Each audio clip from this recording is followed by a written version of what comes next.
Bueno,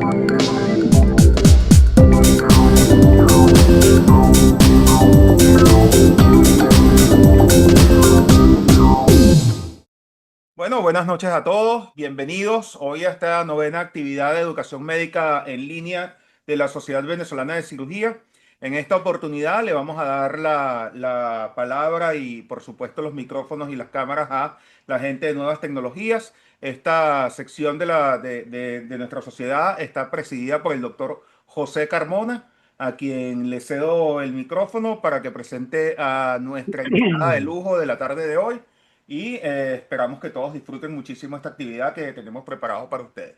Muy buenas tardes a todos y les recuerdo que las preguntas serán al final de la actividad y las pueden ir plasmando a nivel del chat que está abierto para que realicen sus preguntas. Muchísimas gracias. Bueno, tengo el gusto de presentar y el honor de presentarles a una querida amiga, queridísima amiga, además compañera de posgrado en el Llanito.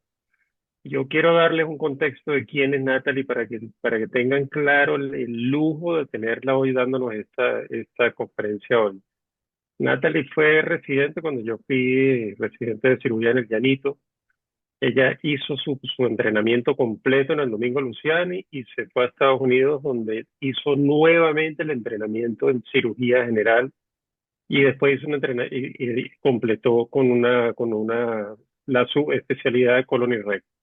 Eso lo hizo en Chicago, y actualmente trabaja en el hospital de Piedmont en Georgia. Pero para que tengan una idea, la doctora Natalie Mantilla ha hecho más de 800 cirugías de colon por laparoscopia y entre laparoscopia y robótica.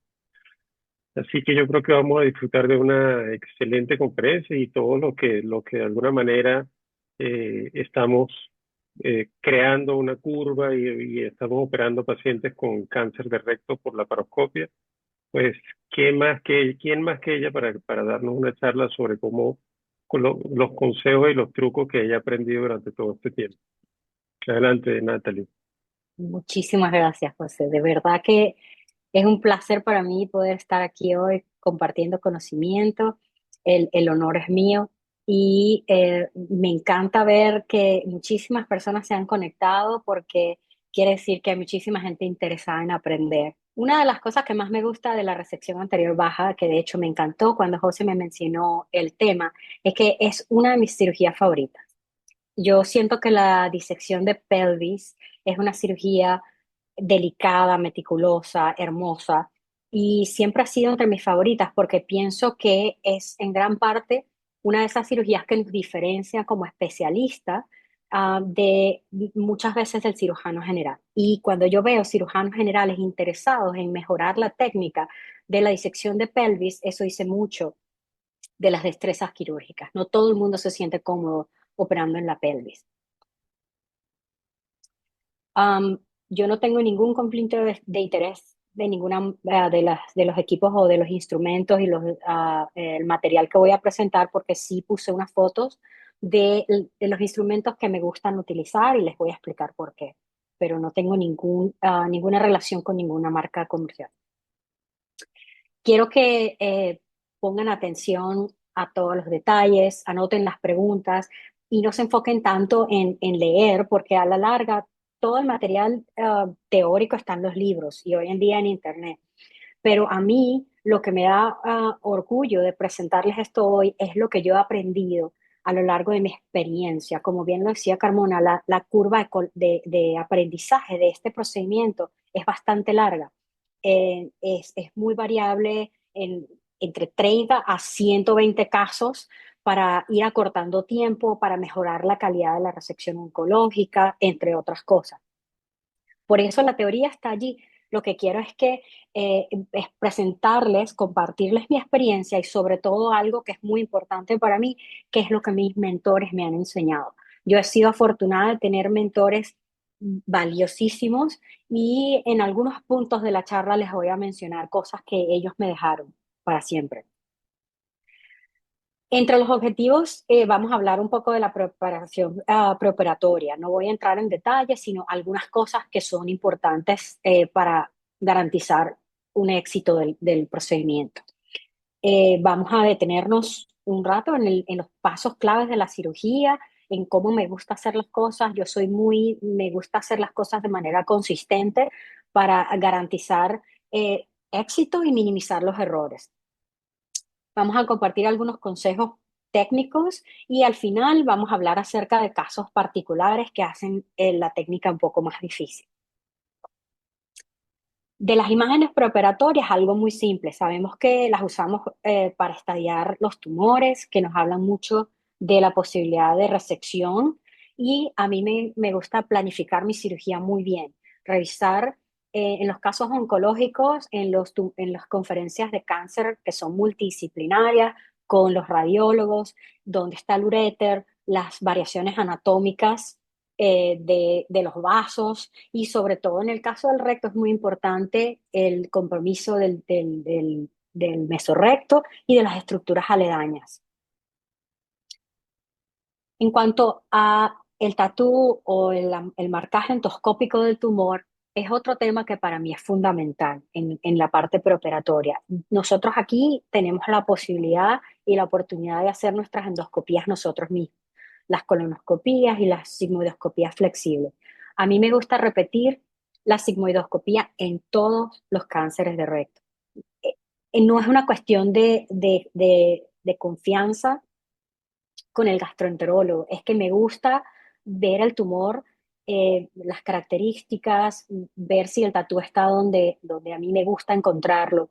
Y algo que me parece es muy importante es que yo no marco los tumores de recto bajo, porque yo sé que igual tengo que llegar hasta el plano del piso pélvico, pero sí cuando estamos tratando de preservar la función, es importante que no comprometamos los márgenes pero salvar un segmento de recto que sea posible garantizar esto. La función del tatú es ayudarnos a localizar el tumor. Muchos gastroenterólogos con intención de ayudar marcan a nivel distal y a nivel proximal. Nosotros nunca recomendamos un marcaje proximal porque tiende a confundir. Por ejemplo, si hay un tatú que está por arriba de la reflexión peritoneal, uno puede llegar a pensar que hasta allí es el margen distal y llegar a hacer una resección antes de lo debido. Yo siempre coloco 2 a 3 inyecciones transmurales solamente distales. ¿Por qué transmurales? Porque no hay nada más difícil y todos hemos estado en esa situación, tener que operar un tumor donde la pelvis toda está marcada de negro. Es muy difícil y crea una reacción de fibrosis que es muy desagradable. ¿Por qué? Porque toda la pelvis está negra porque se pasa la aguja a través de la pared del intestino y se mancha todo. 2 o 3 inyecciones, simple. ¿Por qué? Porque si tenemos la inyección a nivel del mesorrecto, no la vamos a encontrar fácilmente a menos que ya hayamos pasado la disección. En cambio, que si hacemos 2 o 3, tenemos la oportunidad de encontrar el tatú antes. Estar siempre preparado para una endoscopía intraoperatoria. Lo mismo, tenemos la posibilidad de tener la torre de endoscopía y de tener el endoscopio listo para una endoscopía flexible en caso de no conseguir el tatú. En algunos casos es porque fue muy poco la cantidad de tinta que se colocó, pero siempre ante la duda hacer una endoscopía intraoperatoria, no asumir.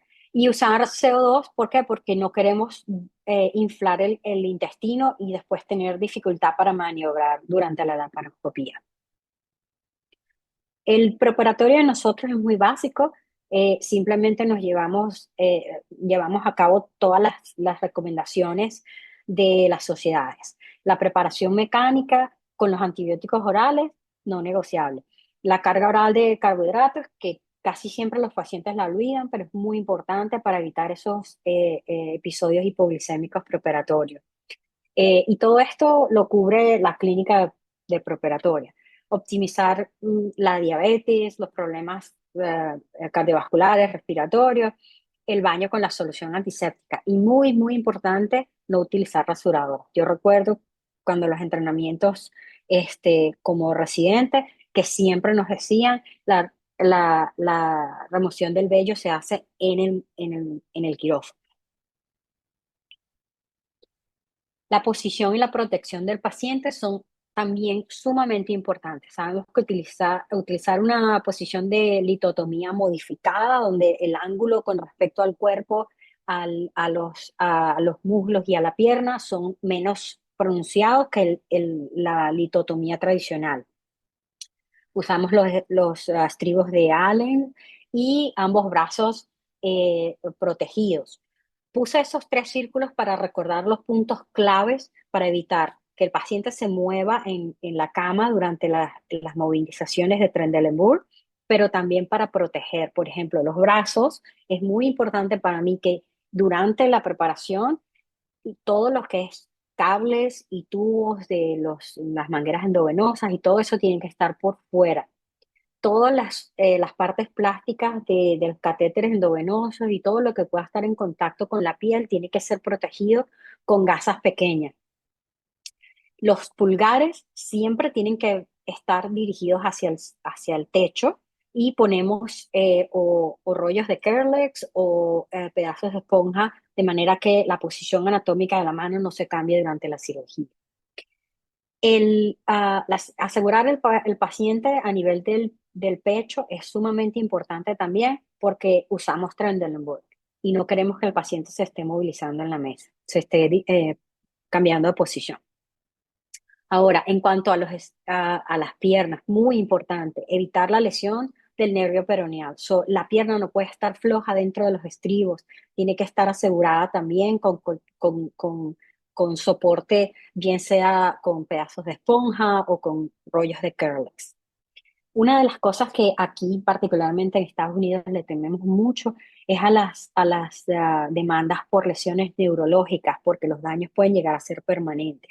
Y es algo que el paciente puede decir que no fue comentado durante el proceso preoperatorio, mientras que hablamos siempre de la anastomosis, de las fugas anastomóticas, de las lesiones de uréter, pero estos son de esos detalles que el paciente te puede decir, a mí no me dijeron que podía tener una lesión peroneal.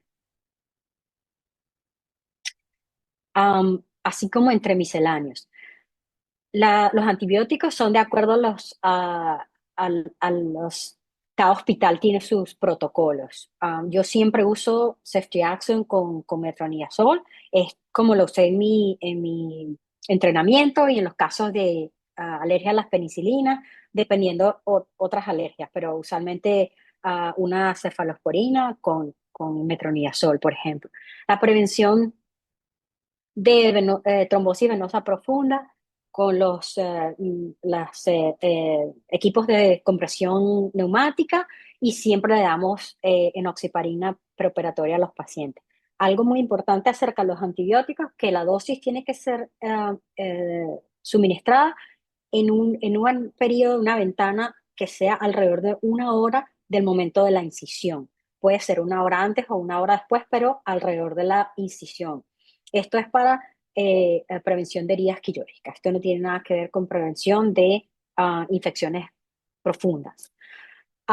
Todos los protocolos de recuperación avanzada, aquí somos súper estrictos con eso. Todos los medicamentos de analgesia multimodal preoperatoria, usamos Enterec para bloquear los receptores de opioides para que no haya problemas con ilios. Y pregunta de examen de los orales de cirugía colorectal es marcar la ostomía preoperatoria. Em, yo solía hacerlo yo misma en el preoperatorio, pero ahora aquí donde trabajo hay un grupo de enfermeras que lo hacen en la mañana de la cirugía, pero el paciente tiene que estar marcado antes de entrar a quirófano. Nosotros usamos los stents ureterales de rutina y por supuesto queda el Foley que queda, es colocado por los urólogos. La colocación de la lidocaína verde es también de rutina. Le ponemos de 2.5 a 3 cc en cada ureteral stent y eso nos dura para el resto de la cirugía. Dejamos el resto para el anestesiólogo, para el momento de la anastomosis, para la evaluación. Y la irrigación de recto, que es también una parte muy, muy importante, que dejamos todo preparado, pero la irrigación de recto se hace antes de empezar la cirugía y la hacemos también al momento de crear la anastomosis. En cuanto a los equipos, de las cosas que yo utilizo de rutina, La configuración estándar, vamos a hablar de eso en un momento. Yo utilizo 5 trócares por lo menos para comenzar. Y recordar que siempre hay que tener extras y nunca comprometer la exposición o la cirugía por querer evitar hacerle otra incisión al paciente. En la mayoría de los casos, yo hago una incisión de Fan Steel pequeña para sacar, extraer el espécimen y en algunos casos, en casos donde la disección está muy complicada, para ayudarme con la mano, de rutina. Además que ya yo les voy a mostrar cómo yo pongo mis trócares y me ayuda a colocar uno de los 12, de los de 12 milímetros a través del gel. Tener a la mano el evacuador de humo. Cualquiera sea la marca o el equipo que utilicen, nosotros tenemos evacuadores de humo conectados a la máquina de la paroscopía, pero también usar el Air Seal que permite compensar la succión con la insuflación para no excedernos. Y tener siempre a la mano la irrigación y la succión. Aunque no la quieran tener en la mesa o en el campo quirúrgico, tenerla en el cuarto, porque hay que estar preparado para las situaciones inesperadas. Y lo último que queremos es estar corriendo afuera del quirófano a buscar una succión y irrigación en caso de sangrado. De las grapadoras o instrumentos que a mí me gusta usar, por supuesto, la cámara de 10 milímetros con angulación de 30 es la que yo prefiero. Hay cámaras de 5 milímetros que son muy buenas también, que tienen muy buena resolución. A mí siempre me ha parecido mejor trabajar con la de 30 y con la de 10, perdón. En cuanto a las grapadoras, yo uso siempre lo mismo, las GI laparoscópicas, tanto vasculares como para intestinos, dependiendo de la casa comercial con la que esté tu hospital trabajando. Me gusta mucho usar como en, eh, Energy Device, el LigaSure. No, no tiene que ser Maryland como el de la foto o el de Blonde Tip, que es el romo. Realmente nunca he tenido una preferencia, pero sí me gusta este. Nunca he estado adaptada a utilizar otro tipo de bipolares. Y en cuanto al suturador automático, por supuesto, no es necesario. Uno puede hacer uno mismo su jareta con Prolene o algo de esto para asegurar el ambio, pero yo me acostumbré a usarlo, me ahorro un par de minutos, no es nada del otro mundo, pero es muy útil para cuando voy a fijar el ambiel de la EEA. Y lo del personal, me parece muy importante que uno se sienta cómodo con el personal del quirófano. Muchas veces nos toca trabajar con enfermeras que no tienen ni idea de lo que les estamos pidiendo. Asegúrate, antes de empezar la cirugía, de discutir con tu personal cuáles son los instrumentos que vas a utilizar, qué cosas quieres tener dentro del cuarto listas para un momento de ser necesitado. Y eso mejora el flujo de la cirugía. Vamos a hablar de los pasos claves de la cirugía. Lo que les mencionaba acerca de la configuración de los trócares. En cualquier libro o en cualquier video que puedan conseguir online, la configuración de 5 trócares es usualmente una a nivel del ombligo, que es la cámara, y 2 trócares en la derecha, 2 trócares en la izquierda. Yo particularmente uso esta configuración romboide que ven acá. Yo pongo mi cámara de 10 milímetros con un trócar de 12 milímetros a nivel del ombligo y coloco 3 de 5 milímetros en la configuración que ven, uno a cada lado y uno en la región subxifoidea. Cuando estoy haciendo la paroscopía pura sin hacer la incisión de Fan Steel, pongo otro de 5 milímetros en la región suprapúbica, que es el que tiendo a llevar a 12 para poner la grapadora, las EndoGI. Cuando pongo el gel port, me permite poner el 12 allí y lo único que tengo que cerrar, aparte de la fan steel, es la fascia del ombligo, pero los otros 3 solamente la piel.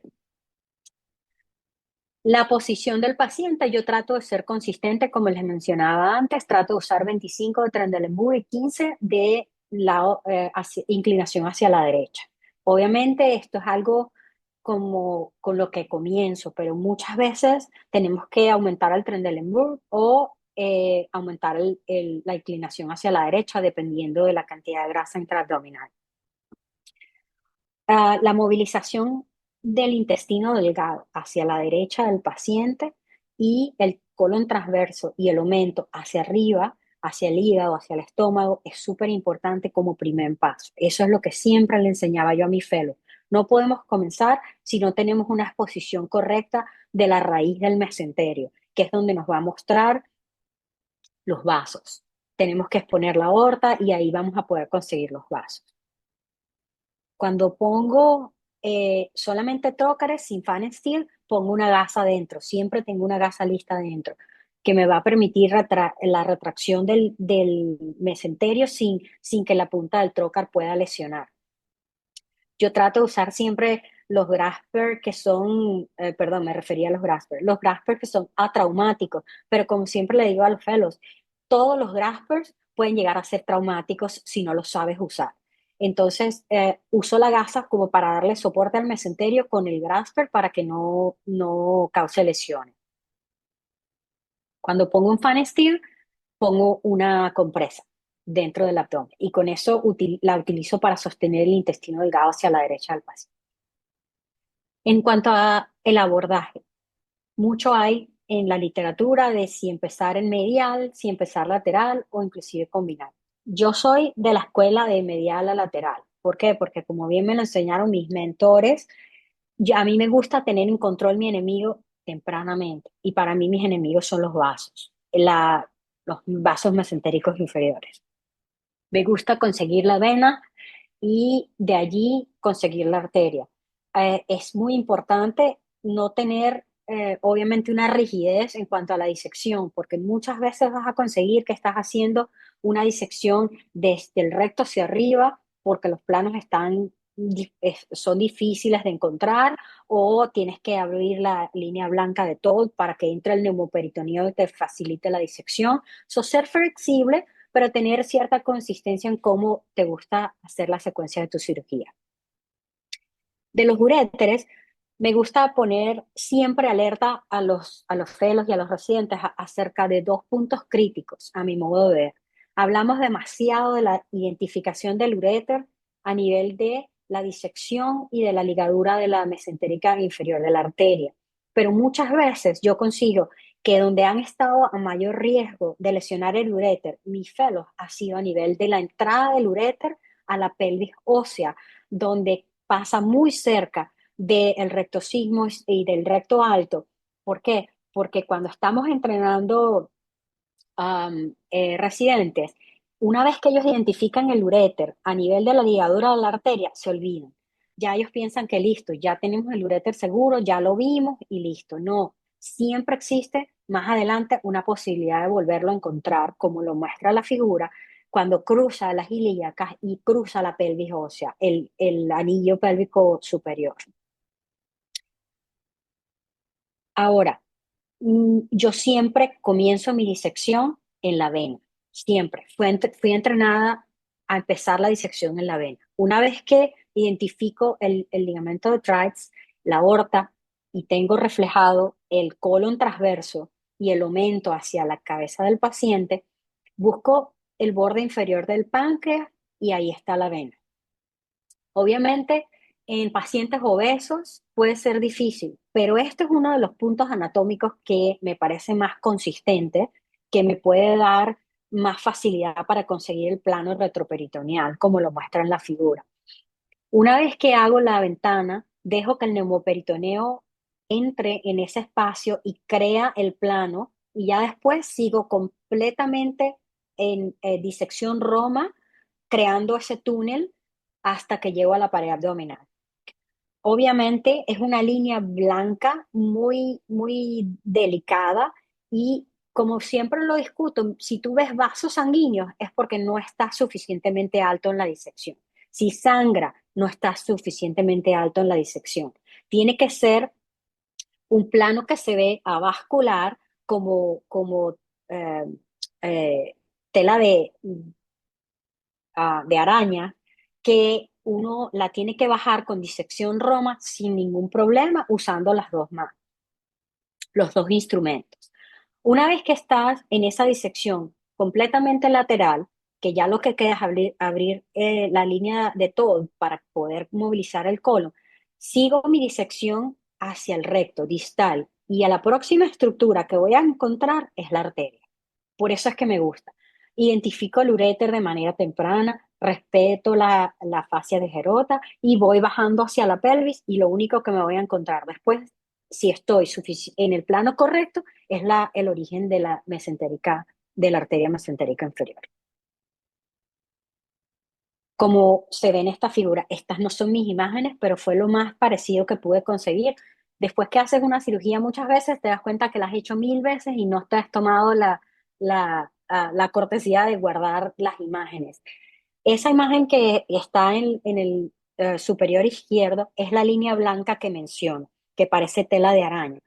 Uno la empieza a bajar de manera roma y baja muy delicadamente separando el mesocolon del colon izquierdo de todas las estructuras retroperitoneales.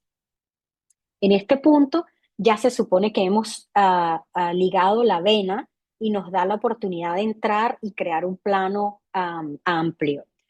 Hay que tener muchísimo cuidado con la ligadura de la vena porque es una vena que apenas la cortas se retrae. Entonces yo tiendo a ligar siempre con el ligasure 2 veces en el lado proximal, una en el lado distal y corto en el medio. Una vez que eso está ligado, no toco más el muñón de la vena para evitar problemas. Esa disección allí la llevo hasta el borde inferior del páncreas para tener una disección completa hacia la parte más proximal o más craneal. Y la continúo hacia abajo. Debo ver en la pared del abdomen, como se ve en la figura C, que es como el hematoma y el espacio vacío que yo creé en mi disección. Después que termino de disecarlo todo, dejo la gasa ahí adentro, de manera que cuando yo abro la línea blanca de todo, lo primero que veo es la gasa y sé que estoy en el plano correcto. En cuanto a la arteria, hay muchísima literatura nueva en cuanto a la preservación de la cólica izquierda en estos casos a nivel oncológico. Y inclusive encontré muy buenos metaanálisis que dicen que no compromete el valor oncológico de la disección, pero que sí hay una diferencia estadísticamente significativa en la reducción de las fugas anastomóticas. Algo para tener en cuenta. Yo particularmente ligo mi arteria antes del origen de la cólica izquierda y obviamente hay que tener muchísimo cuidado en la ligadura alta con los plexos hipogástricos. Una vez ligada la vena y ligada la arteria, empiezo a analizar cuando corto la línea blanca de todo la longitud que tengo disponible de colon. ¿Por qué? Porque yo solía movilizar la flexura esplénica de rutina. Siempre lo hice por 8 años entrenando fellows porque queríamos que ellos salieran cómodos y seguros de movilizar cualquier flexura esplénica, porque algunas de ellas pueden llegar a tomar hasta 2 y 3 horas. Una vez que ya dejé de entrenar porque estoy ahora en otro hospital, ahora hago simplemente la movilización selectiva. Si yo consigo que el pedículo de colónico puede llegar a tener un overlap de unos centímetros para garantizarme una anastomosis libre de tensión, no la movilizo. Pero este es el momento donde movilizaría la flexura esplénica, antes de proceder a la movilización pélvica. ¿Por qué? Porque si por alguna eventualidad nos toca convertir, es mejor haber completado toda la parte proximal laparoscópica y puedes terminar tu cirugía pélvica a través de la Fanning Steer y no tener que volver a combinar la laparoscopía con abierta. Algo que me parece de valor. Ahora, la disección pélvica, como bien siempre me lo decía mi mentor, aquí es donde empieza la cirugía. Cuando hacemos una disección baja de recto, es aquí donde comienza la parte de valor desde el punto de vista oncológico, donde tienes que respetar los planos, donde tienes que conseguir ese plano perfecto avascular que está respetando las venas presacras, porque definitivamente que no es una buena situación cuando encuentras sangrado de las venas presacras, quiere decir que estás muy profundo en la disección, pero tampoco hay que comprometer la disección del mesorrecto. Idealmente el mesorrecto tiene que salir intacto, sin defectos, y eso solo lo va a garantizar conseguir el plano adecuado.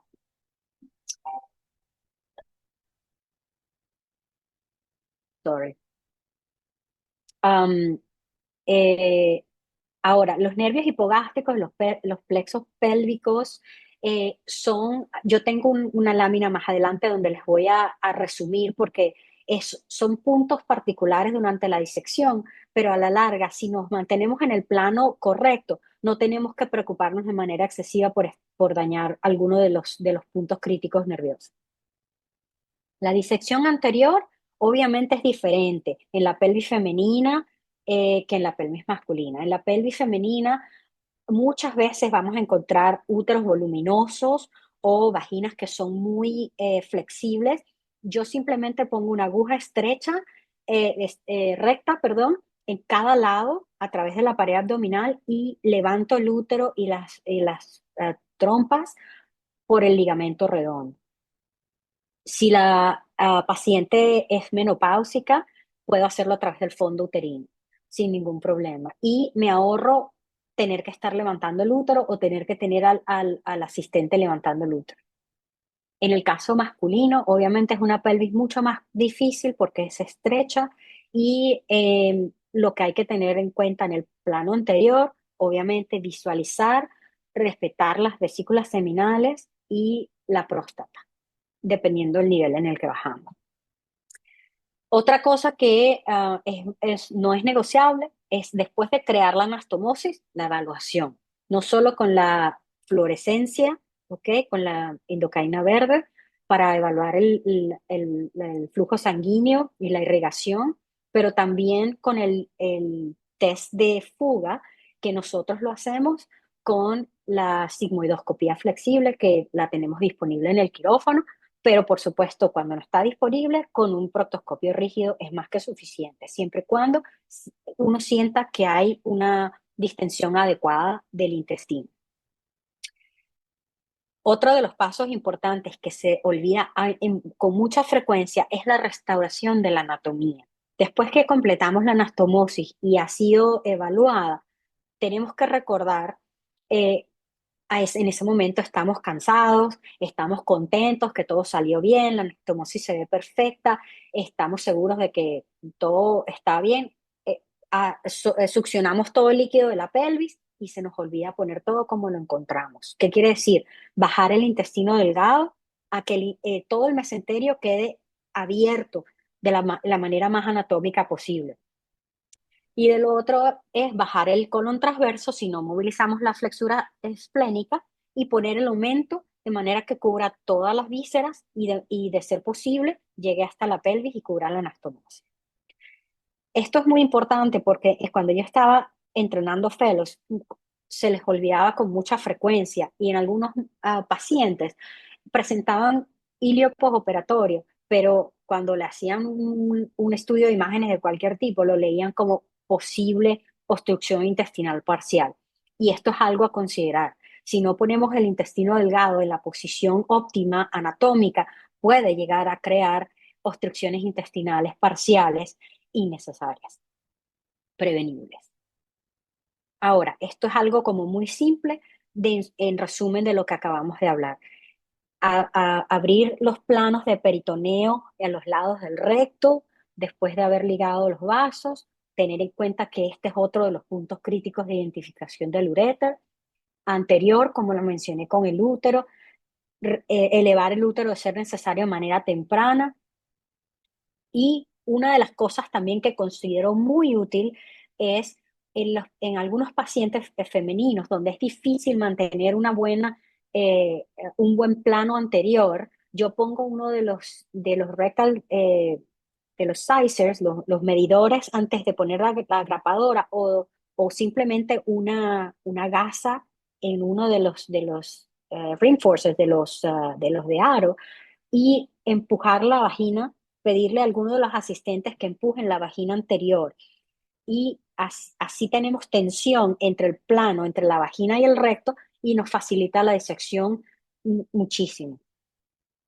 Se completa la transección, como les mencionaba, yo hago paso de 5 milímetros a 12, el suprapúbico, con o sin el gel port, pero ese es el que usualmente comprometo.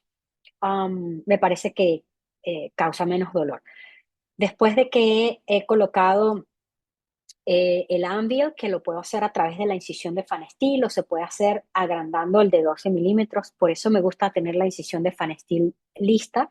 Um, Pongo el Automatic Pursing Applier o suturador en jareta automático y el asistente pasa los, uh, los medidores del recto primero y después la grapadora. Lo que les comenté antes acerca de lavar el recto en los tumores es súper importante. Como en el paso que está en la esquina superior derecha.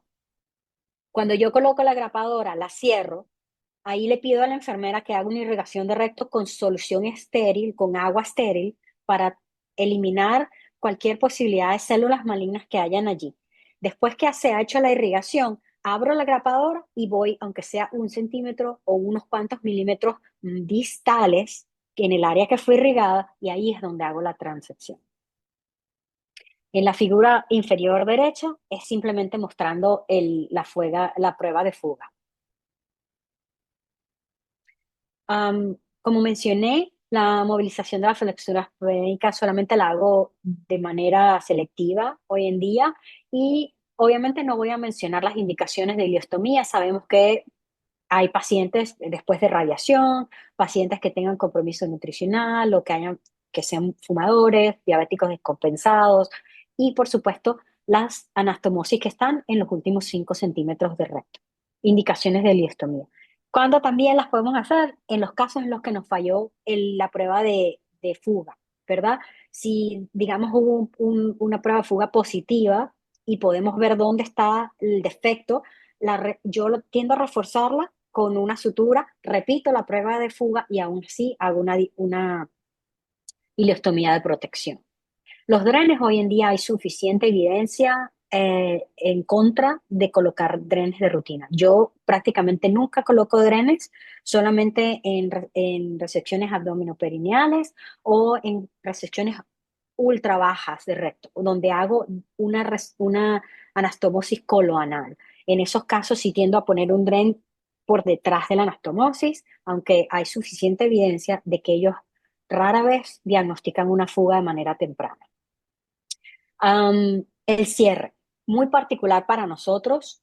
Se crearon protocolos para ginecología y para colorectal, donde se dio una disminución de heridas, de infección de herida operatoria significativa, con el cambio de la bata, los guantes y usamos una mesa de mayo limpia que se prepara al inicio de la cirugía y se deja protegida solo para usar para el cierre. Se cierra por planos y obviamente siempre infiltramos anestesia local.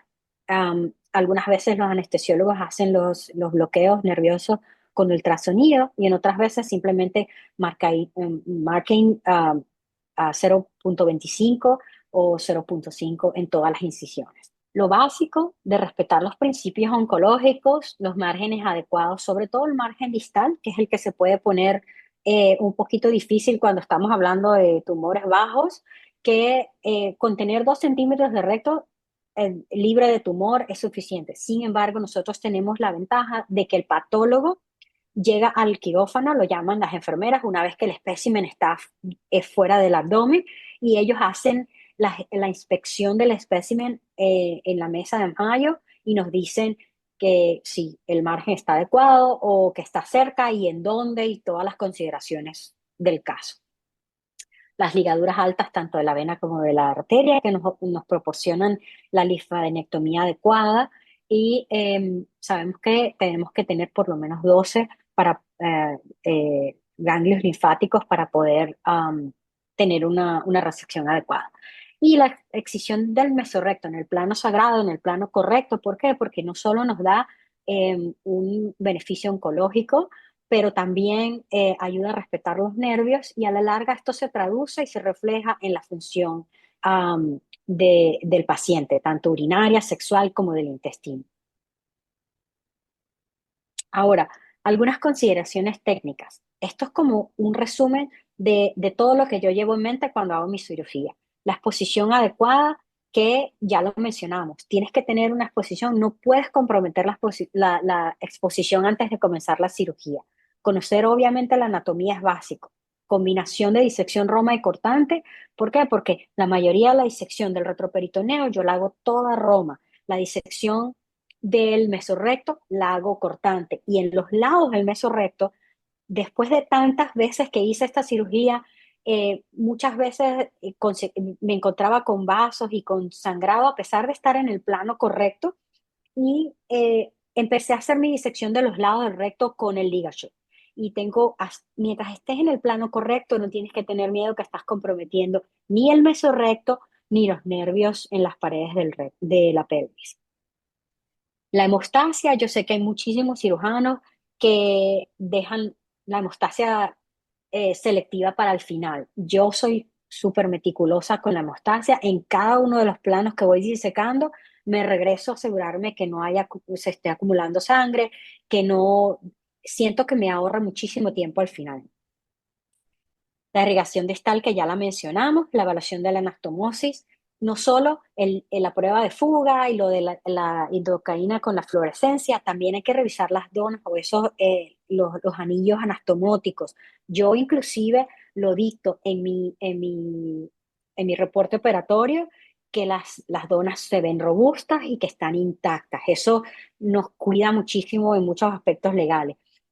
Hay tres aspectos críticos desde el punto de vista legal en relación a la anastomosis que nunca me faltan en mi reporte operatorio. Siempre digo que estaba satisfecha con la anastomosis, que se ve bien vascularizada, libre de tensión y con un test de fuga negativo.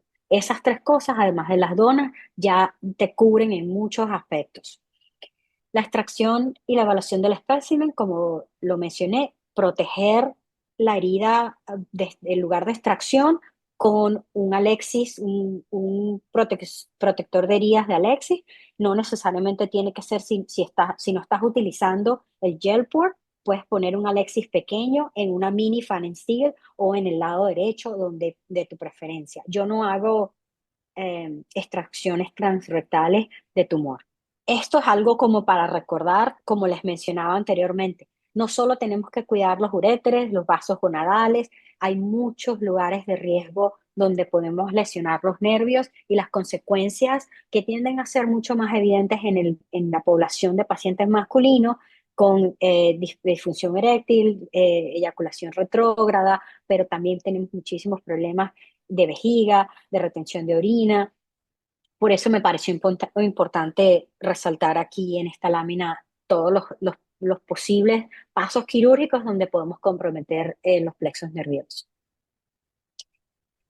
Escenarios difíciles, todos tenemos siempre un escenario difícil. Pacientes obesos, que hay en día muchísimos, las pelvis estrechas en los pacientes masculinos, los tumores grandes o los úteros voluminosos, pacientes con cirugías previas, no siempre una histerectomía nos hace la cirugía más fácil porque ya no tenemos que lidiar con el útero, a veces la cantidad de cirugías pélvicas, sobre todo ginecológicas, endometriosis, que son terribles la cantidad de adherencias que ocasionan. El tiempo por radiación, ahora con el uso del TNT, del TNT, tendemos a hacer la cirugía muchos meses después de haber culminado la radiación y los tejidos se vuelven como cemento. Todas esas cosas son a considerar. ¿Qué hacemos en esos casos? Modifica la posición del paciente, añade trócares, pon un gel port y pon la mano. Siempre, obviamente para mí es muy fácil decirlo porque mi mano es tan pequeña que yo hago una fanestil de 4 centímetros nada más, pero nunca um, eh, piensas como en visión de túnel, piensa en qué estás haciendo mal. Por eso aquí digo, en la dificultad para los planos, detente, reoriéntate, siempre busca la anatomía básica. Trata de poner todas las vísceras en lo más anatómico posible y reoriéntate con los planos, con las referencias anatómicas, ¿ok? Los lados de la pelvis, el promontorio sacro, el lado lateral, todas las cosas. Cambia la estrategia y nunca te olvides de pedir ayuda. Yo he sido muy afortunada de siempre trabajar en grupos de donde hay cirujanos colorectales, que siempre hay alguien que está al otro lado del teléfono. Um, Cuando tengo casos difíciles, me aseguro de decirle a mis compañeros que voy a entrar en una pelvis difícil, que dónde vas a estar y que si ves que te estoy llamando del quirófano tal, por favor contesta. No, no tener pena, eso no nos altera en nada. Ahora, no siempre es posible continuar y eso es algo que es muy difícil para nosotros como cirujanos aceptar y entender. Cuando no es posible seguir de manera segura, siempre poner al paciente primero. Deja el ego afuera del quirófano. No convertir una cirugía a hand assisted o asistida por la mano o abierta no es un fracaso. Esto es tratar al paciente con el mismo respeto y la consideración que nos gustaría que trataran a nuestros familiares. Si nos toca convertir, eso no es un fracaso. Ahora, consideraciones postoperatorias y verificación de la integridad es algo que no se negocia. La ileostomía de protección, considérala cuando tenga la indicación adecuada, porque sabemos que las ileostomías no son libres de morbilidad. Movilización temprana, todos los protocolos de recuperación acelerada de acuerdo a tu hospital. Cada hospital tiene variaciones dentro del mismo protocolo. Simplemente familiarízate y si tu hospital no los tiene, sé líder y desarrolla esos protocolos. Son maravillosos. Yo tengo pacientes, la mayoría de mis resecciones bajas de recto se van a la casa en el posoperatorio día 2.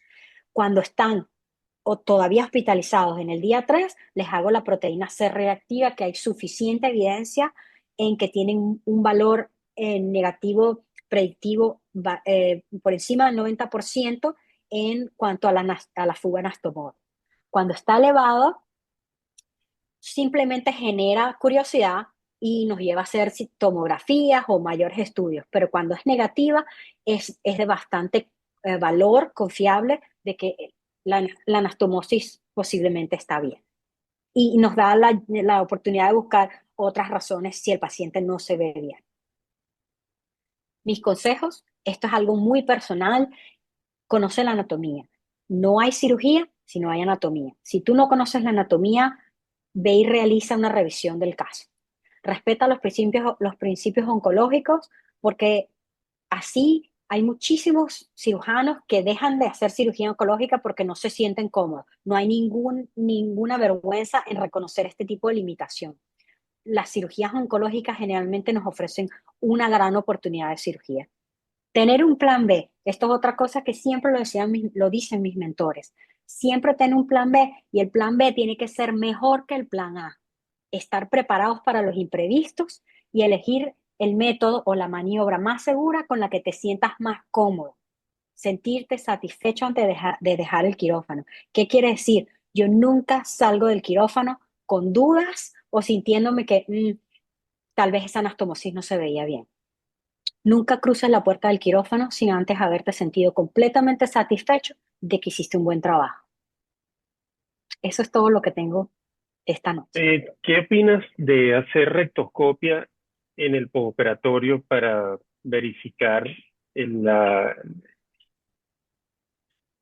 si la mucosa del recto o del colon en la anastomosis tienen algún signo de isquemia? Por ejemplo, pregunto esto porque recientemente operamos un caso en la clínica y hicimos una rectoscopia porque era un sangrado postoperatorio intraluminal y en esa rectoscopia vimos que el lado del colon estaba isquémico y además de eso, hace tiempo, hace muchos años, vi una conferencia en Estados Unidos, particularmente donde hacían rectoscopia de rutina los días 1, 2 y 3 y el tercer día le daban de alta al paciente. ¿Qué opinas de eso? Mira, yo te voy a decir algo, yo soy muy cirujano a la antigua. Para mí la clínica va primero que nada. Primero que un CT scan, primero que una endoscopía. Yo sigo a mi paciente de manera clínica. Yo no tengo suficiente evidencia de que eso sea necesario. Si mi paciente está comiendo en el día 2, el dolor está controlado con pastillas y no está requiriendo altas dosis de endovenoso y está pasando gas o está pasando heces, no tienen que ser las dos, con que no esté distendido y no esté vomitando, a la casa los envío. ¿Por qué? Porque yo no estoy buscando cuál es la finalidad de buscar algo. Tal vez esa anastomosis se ve isquémica, pero en realidad está bien vascularizada y empezamos a qué, ¿cuál es el propósito? Yo siempre le enseñé a mis fellows, no hagas un test que no te va a dar, no te va a cambiar tu plan. So, si mi paciente se ve enfermo y no se ve bien, leucocitosis, distendido o algo, créeme que lo primero que voy a hacer no va a ser una proctoscopía. Lo primero que voy a hacer es un CT scan con rectal contrast, ponerle contraste y saber, esto es una fuga anastomótica hasta que se muestre lo contrario. Nunca he visto el valor a ir a hacerle una endoscopía flexible. ¿Por qué? Porque ¿qué vas a conseguir si está fugado? Tienes que hacer una ileostomía o tratar de rescatar la anastomosis. Nada va a cambiar. Cuando me comentas esto del caso del sangrado, sí, un sangrado lo trataría como una sangrado intestinal. La endoscopía es parte del protocolo y del algoritmo de tratamiento. Pero si no estuviese sangrando ese paciente, ¿le hubiesen hecho endoscopía? Tal vez no. Y esto de estar, yo pruebo mi anastomosis de manera vigorosa durante el quirófano. Si mi anastomosis no tolera una endoscopía durante la cirugía, es una anastomosis que se va a deshacer probablemente en el postoperatorio día 2 o 3. So, la respuesta es no. Yo no le veo ninguna finalidad porque no me va a cambiar el plan que voy a llevar. O sale bien y se va a la casa, o se ve mal y va de vuelta al quirófano. Aquí hay una pregunta del doctor Reinaldo Isaacs de Panamá. ¿Tiene alguna prueba que prefiera sobre otra, neumática, ECG o endoscópica? La prueba Me imagino que se neumática refiere a prueba para de fuga. verificar la estanqueidad. Sí, De ¿no? las dos. Yo, son dos elementos cruciales a la hora de verificar la integridad de la anastomosis. No es que una sobre otra, ambas son importantes y ambas las hago. Le ponemos la endocaína endovenosa y hacemos la evaluación. Al momento, yo particularmente lo hago en 2 puntos. Cuando ya he asegurado el ámbito en el colon para asegurarme que se ve brillante y cuando hago la anastomosis, hago una visualización nueva de las dos segmentos ya conectados. Ya después de que eso está hecho, hago la compresión del colon y la prueba de la fuga con sigmoidoscopía flexible. So, no es una o la otra, ambas son importantes y ambas las hago de rutina, 100%. Mira, ¿y cómo baja el ángulo esplénico?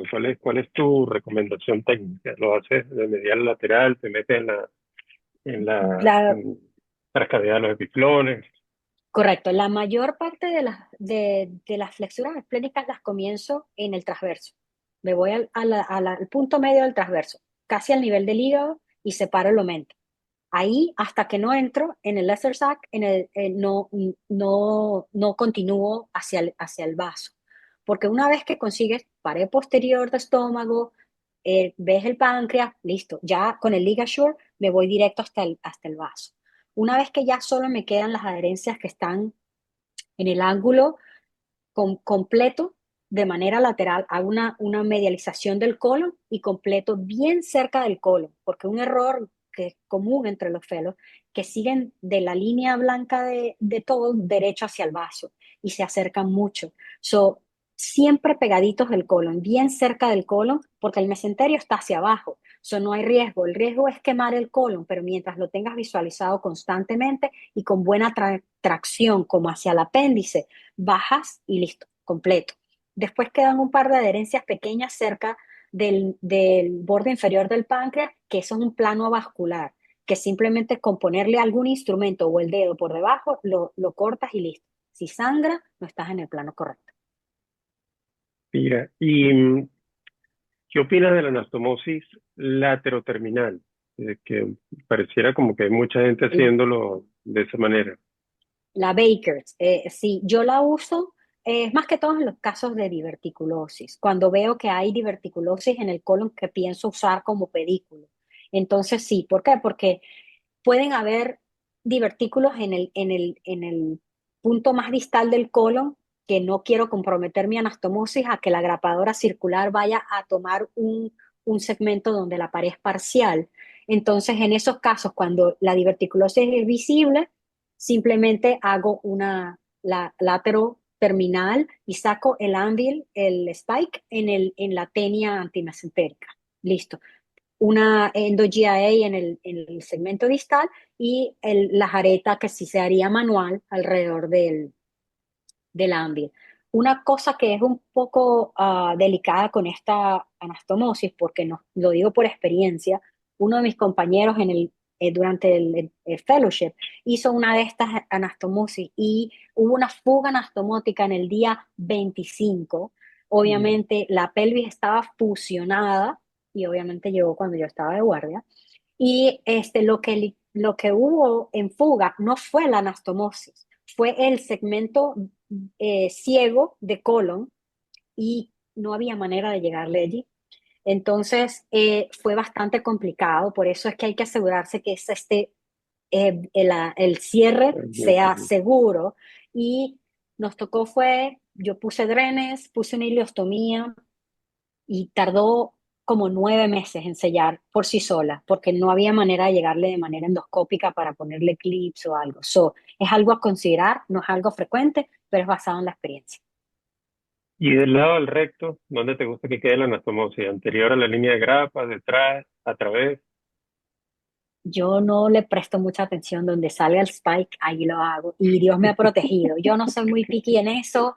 No, yo confío mucho en que si me gusta mi disección y me gusta donde salió, ahí voy. Claro, si la punta sale un poquito posterior, corres el riesgo de que te sangre. Pero como yo misma voy a hacer mi endoscopía flexible, verifico 3 aspectos básicos: indemnidad de las grapas a nivel circular, que no haya un defecto, veo que no haya sangrado por si acaso me toca poner un clip y veo que hay un test negativo, ¿verdad? Pero eso es un riesgo. Y anterior me encantan cuando el spike sale anterior, me parece que es robusta, que es maravillosa, pero si me dices donde salga, me gusta. Qué buena respuesta. Mira, bueno, yo no sé si ya leí todas las preguntas, ¿no? Anastomosis, línea de grapado. ¿Refuerzas de rutina la anastomosis o solo cuando tienes una prueba positiva? Creo que te entendí Correcto, que solo cuando era positiva, ¿no? selectivo. Yo trabajé durante el fellowship con algunos compañeros bastante seniors ya que les gustaba reforzar toda la anastomosis y a veces la ponían isquémica. Entonces sabemos que eso es un riesgo claro y por eso es que mucha gente se movió alejándose de los refuerzos de las líneas de sutura, porque a veces tratando de ayudar a empeorar. Y como siempre le decimos a los fellows, no trates de mejorar lo que ya se ve bien. El enemigo de the enemy of good is better. So, no trates de mejorar algo que ya se ve bien. Lo perfecto es enemigo de lo bueno, dicen por aquí. Algo Mira, así. ¿y cuánto tiempo tarda en cerrar la ileostomía? Pregunta por aquí. Pues de rutina lo hacemos en 3 meses. Han habido intentos de protocolos de hacer cierres de ileostomía temprana hasta de 2 semanas y es desastroso porque todas las adherencias obviamente están vascularizadas en su mejor momento. Yo lo hago de rutina cerca de los 3 meses. Le hago una endoscopía flexible yo misma para verificar la indemnidad de la anastomosis y les hago un estudio de contraste. Con esos dos cierro la ileostomía. Obviamente depende, hay pacientes que empiezan a tener problemas que con la bolsa o problemas de electrolitos, entonces lo hacemos de manera más temprana. Natalia, hablábamos antes en la conferencia de la curva de aprendizaje. Ujú. Explícale que yo creo que eso es lo importante, ¿no? Porque no es ver a operar y después, bueno, yo voy a hacer un video, 2 videos, hago un caso y después de 2 meses hago otro caso. ¿Cómo debe ser el aprendizaje? Desafortunadamente, la curva de aprendizaje para este procedimiento es bastante larga. Ahora, hay diferentes aspectos en la curva de aprendizaje. Si te quieres hacer más rápido, simplemente la disección, eh, aproximadamente de 30 a 50 casos, es lo que dice la literatura, porque de hecho lo revisé de manera detallada antes de dar esta charla porque me parece importante.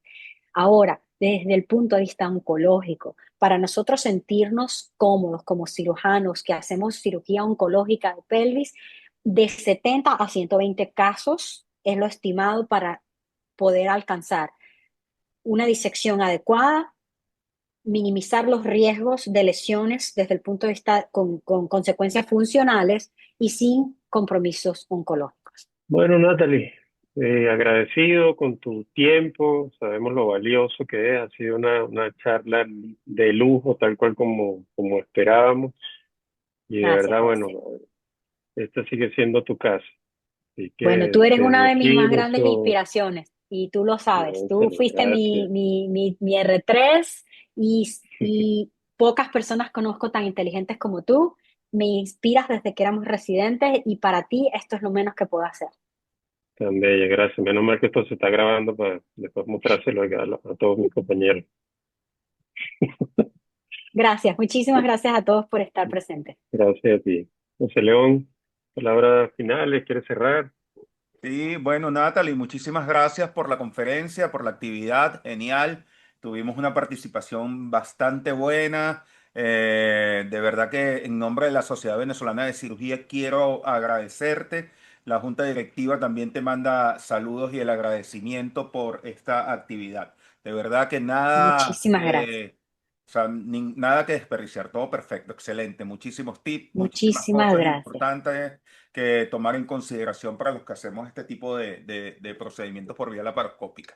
Yo de verdad que más allá de los agradecimientos y todo esto, pues quiero también decirle a todos que vamos a entrar en un breve receso durante el mes de agosto eh, por razones de vacaciones y estas actividades en línea de la Sociedad Venezolana de Cirugía se van a retomar en el mes de septiembre con la participación de la sección de piso pélvico que ya está preparándonos la actividad pertinente para ese mes. Nosotros vamos a estar por las redes sociales dando la información pertinente con respecto a fecha y hora y espero que podamos contar con la participación de todos ustedes.